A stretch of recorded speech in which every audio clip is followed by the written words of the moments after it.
So, welcome guys sa ating live market update. So, tingnan natin yung market for this week sa gold, Bitcoin, and sa USD, no? So, tingnan muna natin yung key data release for this week. So, Monday, US holiday, no? Kaya maaga nag-close yung market. So, makita natin sa Tuesday meron tayong data report, no? Sa PM, sa USD. So makita natin negative yung result, no, kaya lumipad yung gold market, no, and bumaksak naman ang USD. So tingnan natin nangyari sa market. So based sa previous market update natin, no, sa monthly time frame, no, so after mag-close, yung unang anticipation natin na possible na tumaas muna ang market before creating ng lower wick then continue bearish, no. Yung nangyari is tumaas muna.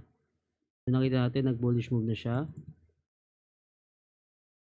Then sa 1 hour time frame, yung nangyari dito, nung umaga, tumaas ng 400 pips, no? Then, based sa key level natin, basta mag-hold above dito sa key level, no? Then, bullish bias tayo sa gold market. So, if price below key level, dun tayo maganda mag-enter ng buy position, tulad dito. So, makita natin yung position ng price, below siya sa key level na to, no? So, kaya tayo bullish bias, no? Based sa trading system natin. Same rin dito, nung nag-bullish move siya kanina umaga, then may sell signal, no? Kadalasan guys, if merong malakas na one-sided na move na katulad nito, kadalasan nagkakaroon niya ng profit taking or pullback move, and ayun yung nangyari kaninang umaga. Nagkaroon ng profit taking dito and ni-retest yung key level, no? So, makita natin ni-retest dito, and kanina naman nag-hold above sa key level, and nakita natin tumaas ulit ang gold market, no, supported by fundamentals, no, yung economic data report sa USD, kaya tumaas ulit ang gold market.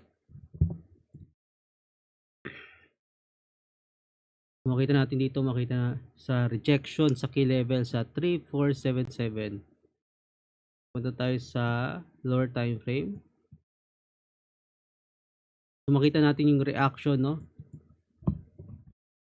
so 1 minute time frame, no. So pwede natin gamitin yung lower time frame for execution and entry ng mga trades natin, no. Lalo na dito makita natin yung sa price action dito sa 1 minute time frame, yung galaw ng market, no, sa key level na to. Makita natin bearish move, no, ni-retest ng market yung key level sa 3477. Nakita natin yung reaction ng price, no, nagkaroon agad ng bullish momentum, ni-retest, then umakyat ulit. So if di ka nakasabay ng buy position dyan sa pagtaas, maghintay ka ng pullback, and ito yung example ng pullback, no, then dito maganda yung mag-enter ng buy malapit sa key level, basta mag-hold above sa key level na yan. And right now may buy signal dito, nag-pullback ulit, nakita natin tumaas siya hanggang dito sa key level sa taas. So sa 30 minutes time frame, ganun rin yung price action, no, magkaiba lang ng formation ng candle dahil nasa 30 minutes time frame tayo. So if nag-trade tayo guys, wag tayo mag-base lang sa isang time frame. So dapat mag-base rin tayo sa formation confluence sa ibang time frame, no. Kaya gumagamit din tayo ng hard time frame candle para makita natin yung formation ng candle sa mataas na time frame. So makita natin yung structure dito ng price. So nakita natin yung nagkaroon ng bullish momentum, ni-retest ulit yung key level sa baba, nakita natin yung rejection.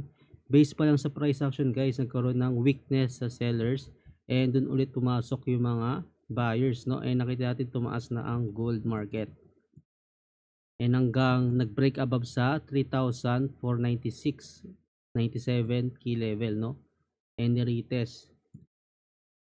So sa breakout naman ng key level, pwede nyo i-trade dyan sa breakout, no. Wait ka lang ng retest sa key level, then dito maganda mag-enter ng buy position or dito.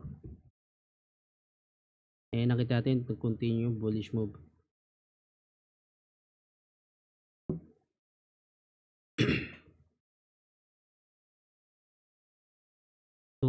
mga signal na yan sa trading system guys, may alert yan dito sa Discord natin, yung may access lang sa trading view system natin, no?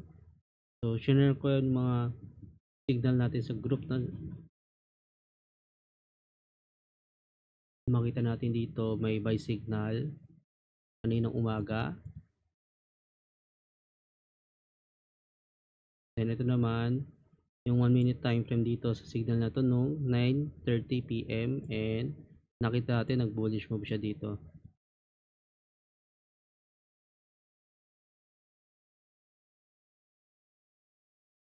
So next naman sa Bitcoin,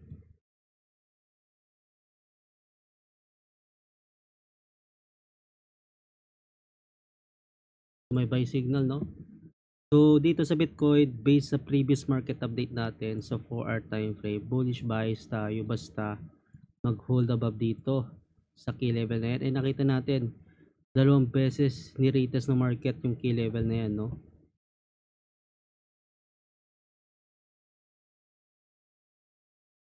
Eh nakita natin tumaas na siya.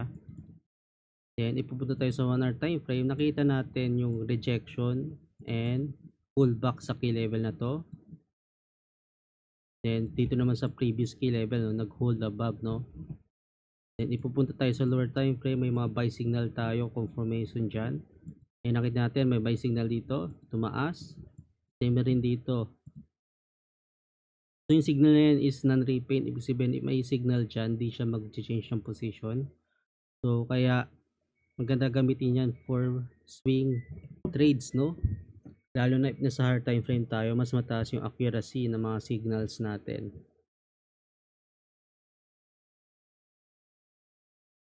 So bukas, Wednesday, no? So ano ba yung anticipation natin sa gold? So possible tumaas pa yan, no, sa next upcoming session dahil malakas yung bullish momentum sa 4-hour time frame. So tataas yan, no? Siguro may yung previous all-time high, no? Then anticipate natin yung pullback lower or profit taking. Then dun ulit tayo maghanap ng buy position, no? So since last week pa tayo bullish buy sa gold, tingnan natin, no? Since dito pa lang yung price bullish buy sa tayo, eh nakita natin yung tinaas ng gold. Base pa lang sa market structure is bullish na tayo. So dapat if mag-sell ka, kailangan mo ng more confirmation, no? If mag-change yung structure ng market, no? If break below key level or nagkaroon ng bearish market structure, doon na mas maganda mag-enter ng sell. Pero sa price action na to and market structure, mas better mag-enter ng buy position, mag-wait ng pullback, mag-wait ng bearish move, then doon maghanap ng entry. So example na mga minor pullback lang to, pero diyan maganda mag-enter ng position ng buy.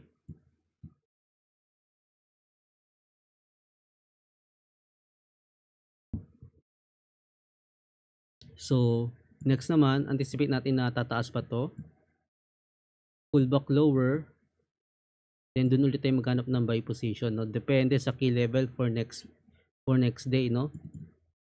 Mag-hold above key level or mag-break below key level, no?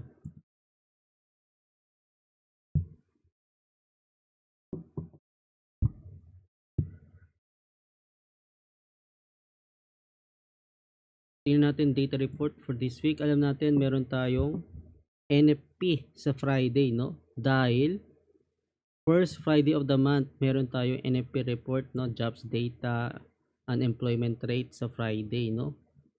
So titingnan natin 'yan kung ano gagawin ng market, no? So same naman forecast dito, 74k, and previous data 73k. Depende sa actual data kung ano magiging impact nito sa USD market and sa gold, no?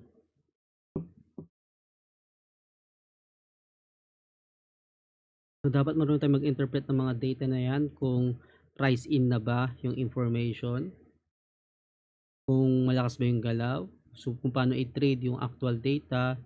So wag lang kayo mag-base if nakita nyo na kulay green yung result or kulay red, no?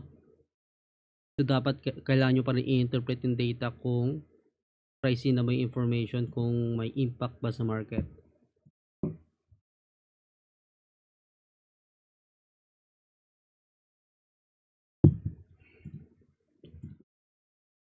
So, ayan yung sa Bitcoin, tingnan natin sa higher time frame kung ano next na possible gawin. So, based pa lang sa daily, possible mag-continue yung bullish move na yan, no? Siguro, pullback lower sa next day, mag-form ng lower wick. Siguro, yung ideal na possible mangyari is 50% ng bullish candle body na ito, bearish move, then continue taas, no? Sa daily time frame yan, ha? Pero likely rin na possible na tuloy-tuloy pagtaas, no, hanggang dito. I-retest yung previous high na yan, no. So sa H1 naman, so basta mag-hold. So, possible mag-pullback lower yan sa next session. Then tingnan natin if mag-hold above dito sa key level or i-retest pa yung key level sa baba. Yung key level na to. Yan, if mag-hold yan, then dun maganda mag-enter ng buy position. Depende kung saan yung key level for next day.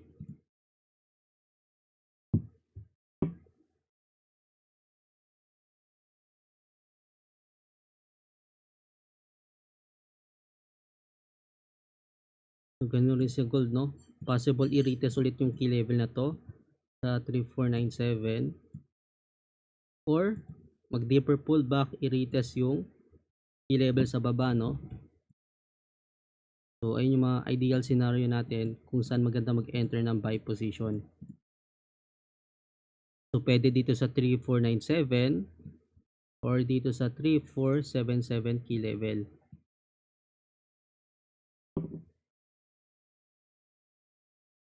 So, ayun lang sa market update natin sa gold and Bitcoin.